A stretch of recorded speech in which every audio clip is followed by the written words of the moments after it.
32. Today I came upon the town of Winchestertonville. It's a sorry-looking town, a 3 days' journey southeast of Hobdubblesville. The woods that surround this town are dense and eerie, and made for poor company the past few days.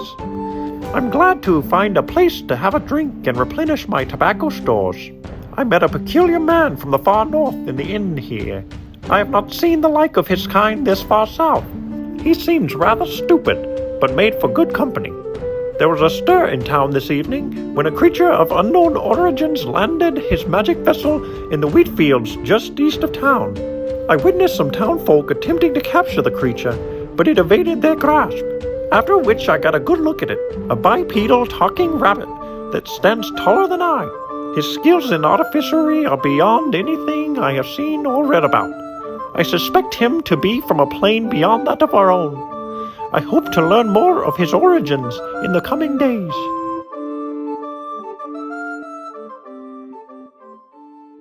Look at the little people. I grab the egg. I must make a statement. And you're going to be losing a little something here. And you can just see me, I'm just holding this wool glove in my hand. But I can send a fiery ball right up your ass.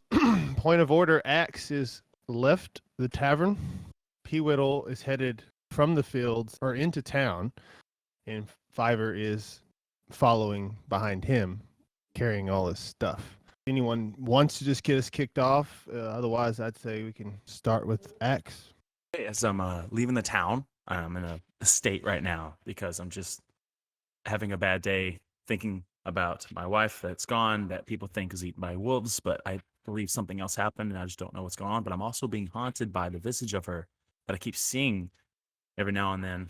And as I'm pacing down the street to head towards her grave, my hands in my pocket and I'm just rubbing her glove that I woke up to after she was, whatever happened to her happened, and I woke up and I was still holding on to her glove, her wool glove, and I was just, I keep holding on to it just because it still reminds me of her, and I'm just rubbing that as I walk down the road. Okay, and I think you had stated that you were headed to the graveyard, which was on the other side of the wheat field, which would put you in the path of Peewittle. I'm assuming y'all do cross paths. I want to say maybe I'm thinking about her so much that I accidentally cast minor illusion because I'm thinking of her, and I cast an illusion of her in the street, but I don't know this. I just keep seeing her everywhere I go. I see a visage of her as I'm leaving the town. I see her. And I try to ignore it because I know she's not really there, and I keep walking outside the town. She's just looking at me as I'm passing by. Peewittle, you get into town and you see, it's later at night, dark out now, and you've returned from the crash site. I believe you stated that you were headed to the tavern. Mm-hmm. You run into Axe. He's the only one on the streets. Besides there's a figure on the side of the road, a woman, but there's something that looks off about her. She doesn't look, it's kind of foggy, like if it was a mist, and you see Axe headed your way and a woman standing on the side of the road. So I imagine that I have my notebook out. I'm envisioning that I'm walking with my journal. I suspect him to be more from a plane beyond that of our own. I hope to learn more of his origin. And then I see a figure pass by me, but I don't pay it much mind. And then I'm going to close my book and see a female and just say, well, good day, ma'am. I think I'm going to be startled by him, like him coming up on me. And as I do, I look at him, and she just disappears. Okay. Yeah. So, I mean, if she disappeared in front of me, so I'm going to turn and, look around and spot this gentleman here. Good sir, did you just see a lady here? I could have swore I'm old, but I believe my eyes were not deceiving me. Wait, you saw her too? I'm going crazy. And you can just see me, I'm just holding this wool glove in my hand, and I'm like, that's my wife, but I know she's not really there. Do you still see her?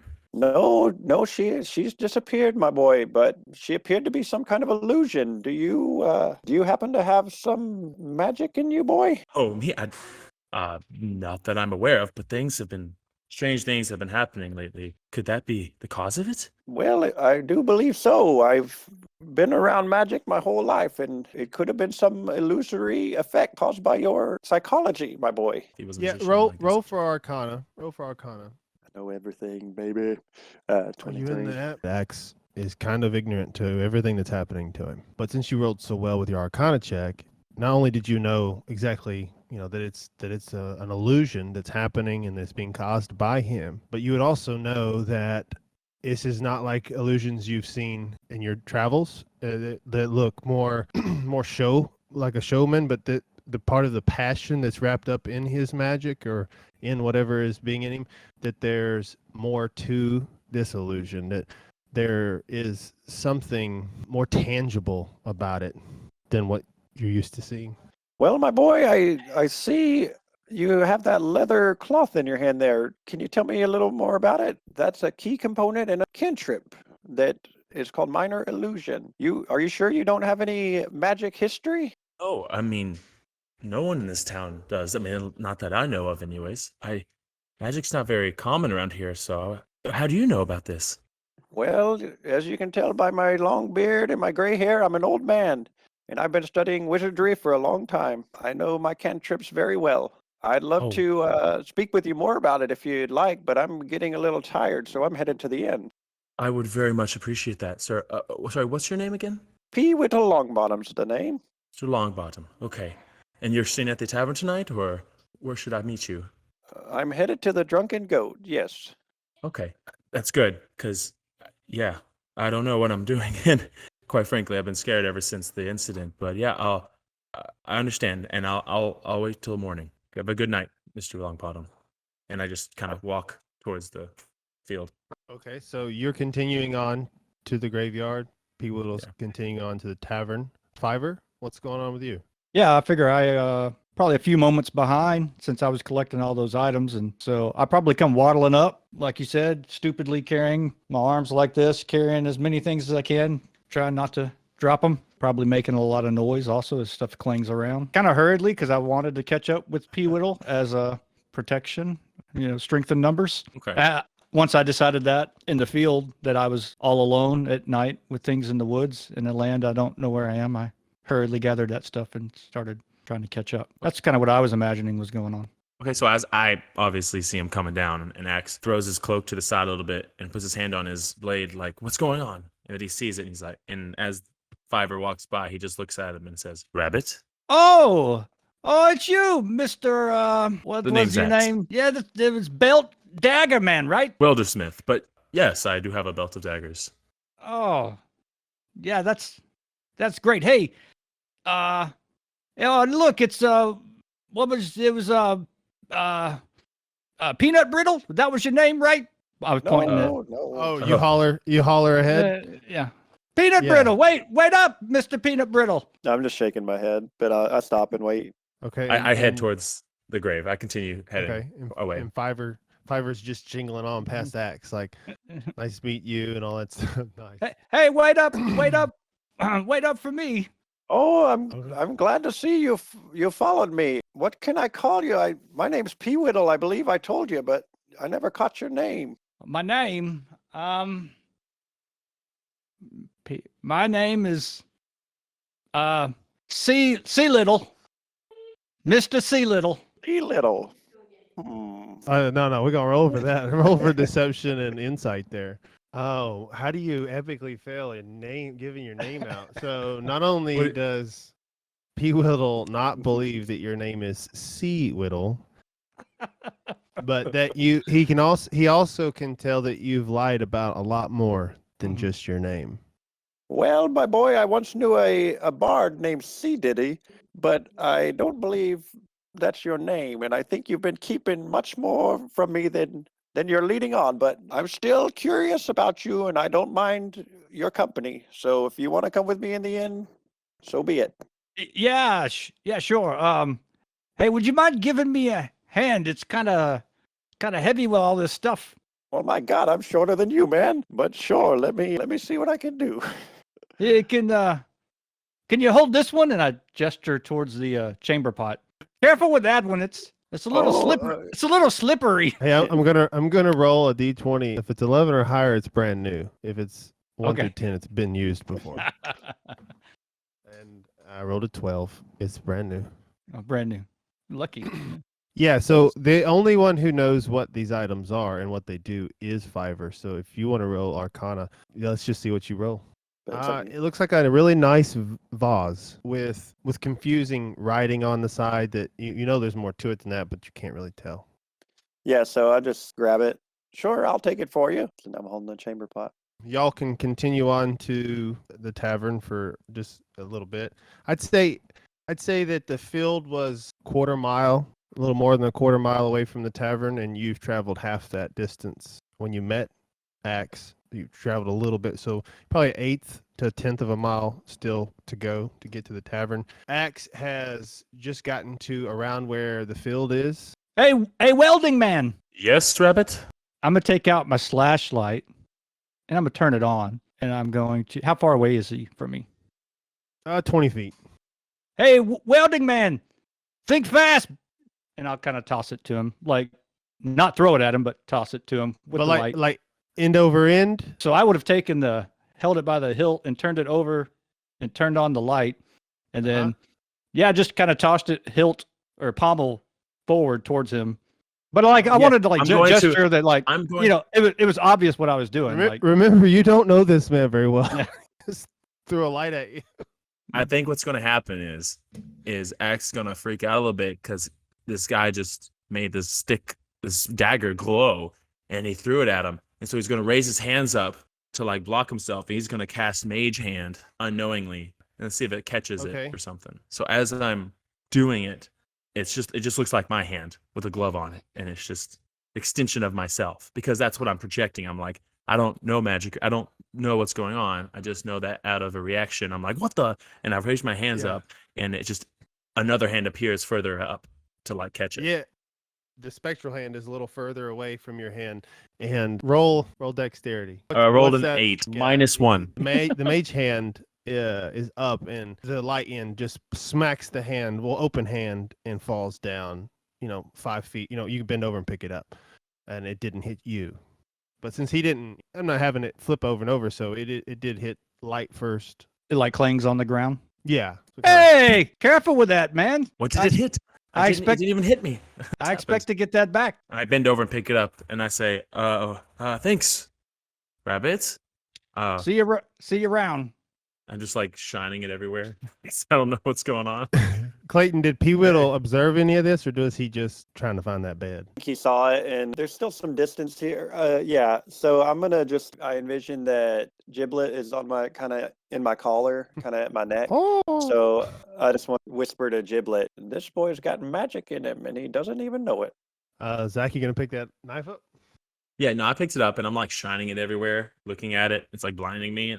And I realized the usefulness of it, like a torch. So I keep holding it up like a torch, but then I realized that the beam's going into the sky. So I have to like point down. I think the torch lights up 60 feet or something like that. It's the same. So Zach, you continue on, or did you pick it up? I guess you picked it up. Yeah, I picked it up and I figured I played with it for a little bit, and I'm on my way back, realizing how it works a little bit, where to point it and stuff. Okay, so you can see 20 feet with this light ahead of you, and you can see an additional 20 feet, but it's dim. I'm going to enhance those to 30 and 30 because a torch is just going everywhere, and since it's a focused beam, so you have 30 and 30, so 60 total feet of lit area. So Zach, let's go back to that perception roll. You rolled a 9. Oh, I rolled a 9.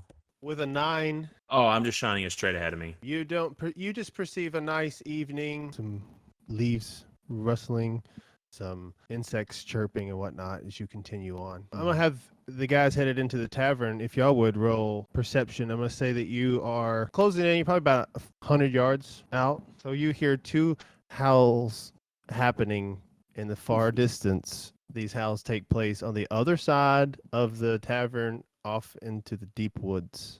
Well, my boy, we better hurry and get in. Yeah, my eyes get big, and I agree, and I pick up pace walking. Okay, and as you close in on the tavern, you see a little pony with a cart attached to it barreling towards you, and something has fallen out of the back. Once the thing has fallen out of the back, it got up and took off into the woods. The pony's headed towards you. Uh-huh. So you're coming down a street, and up ahead is the tavern on the right. And as you approach it, you hear 2 wolf howls in succession.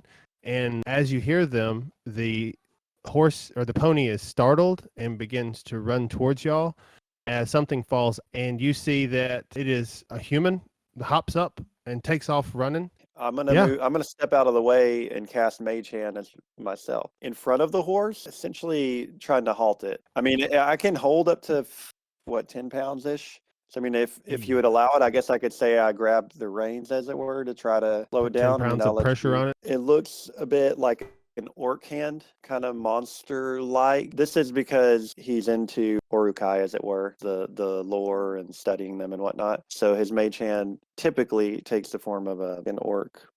Okay. Since that's kind of scary, I want to roll to see if the pony really is paying any attention to this hand.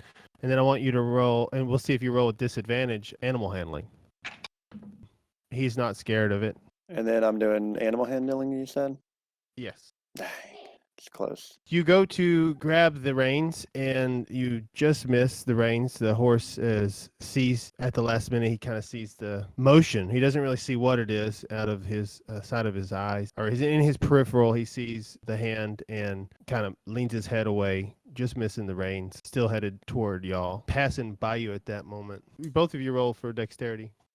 Oh shit!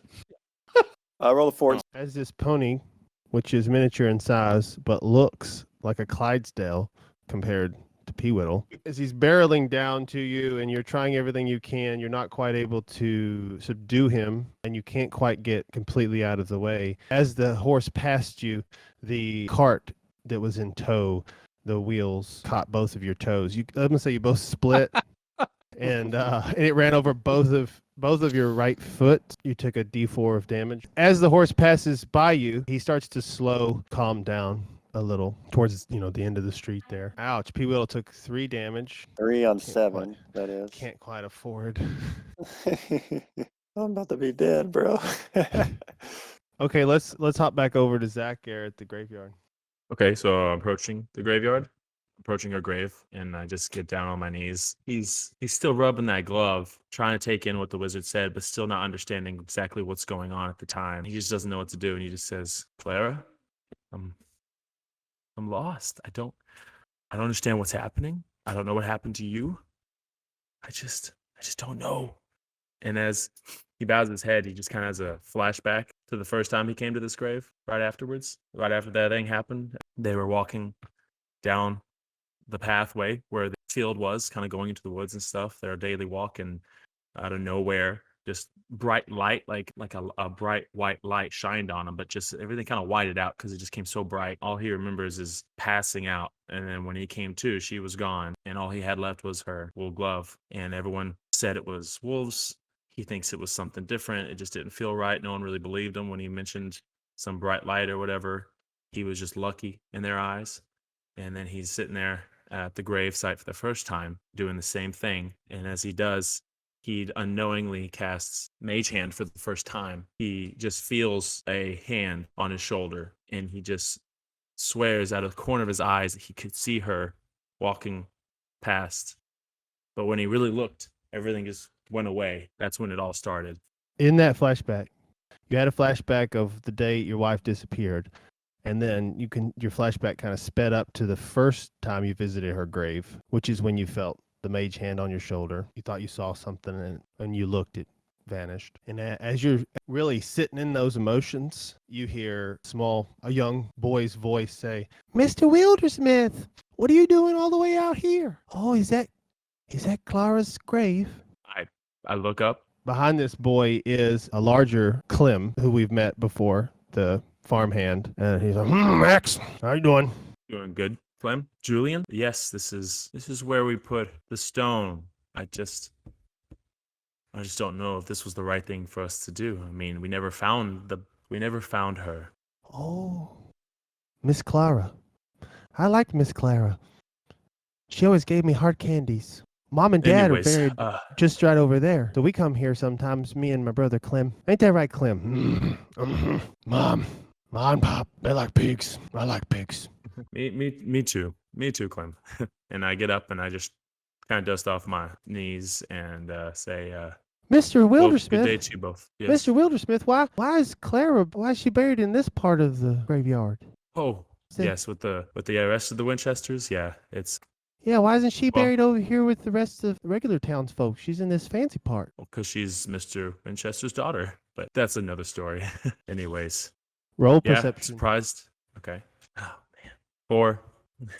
You can continue on with the flashback.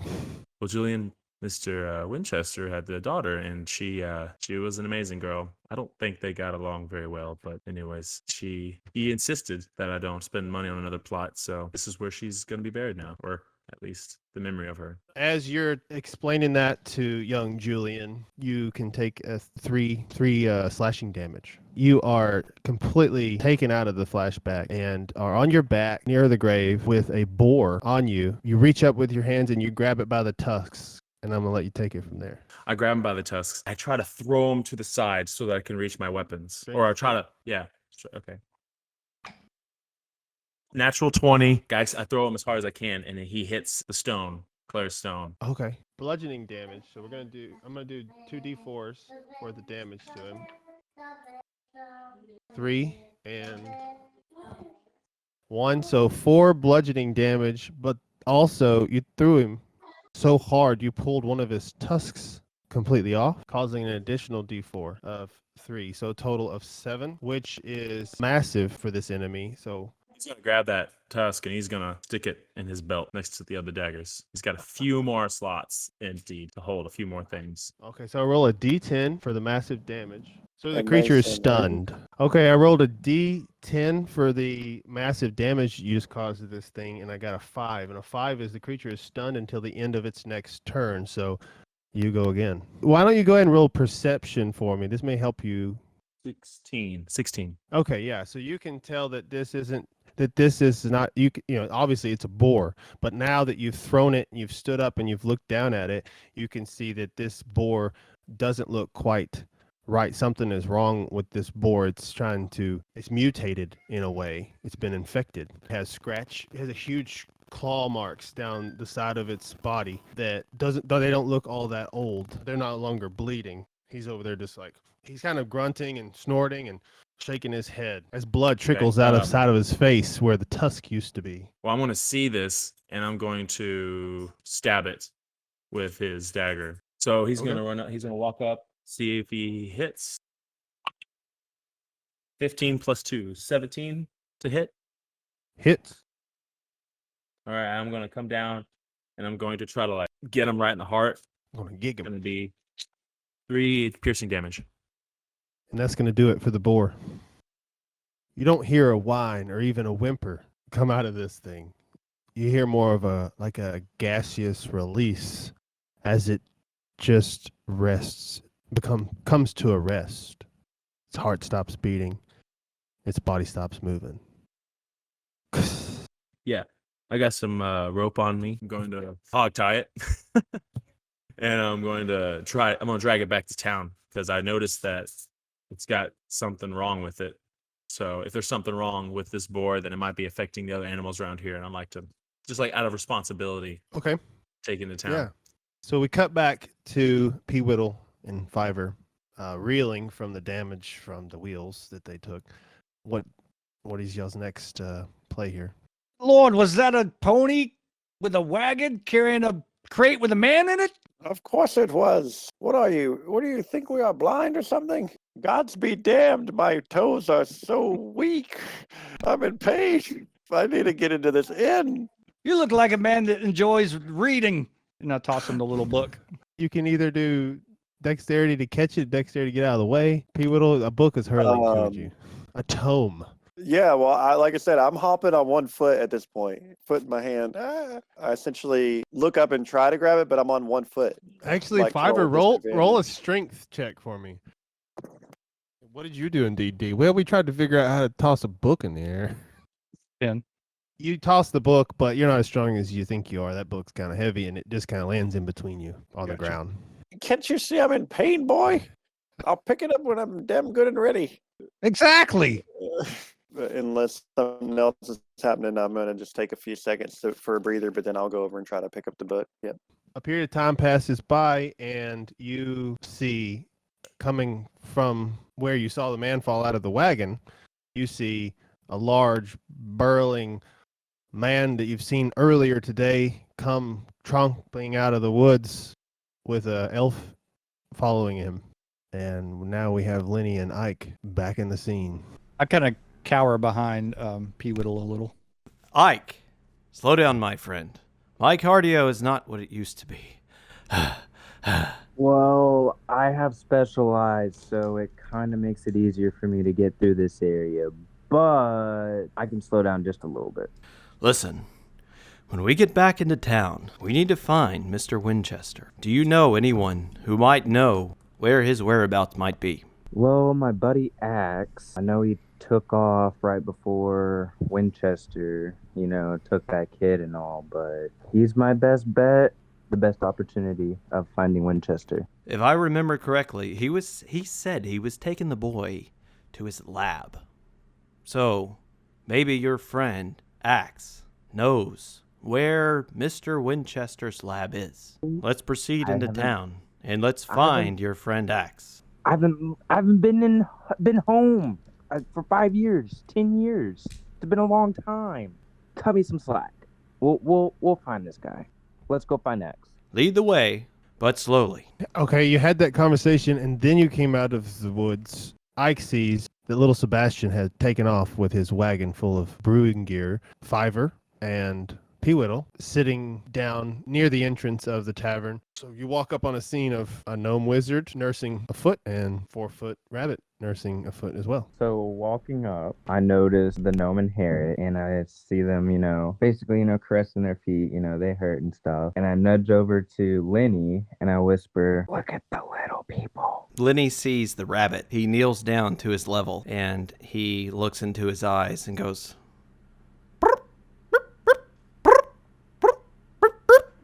and casts Beast Sense to try to communicate with him, and then he waits for a response. Fiver kind of looks at him like a dog does when you talk to him, like side to side, and then he replies,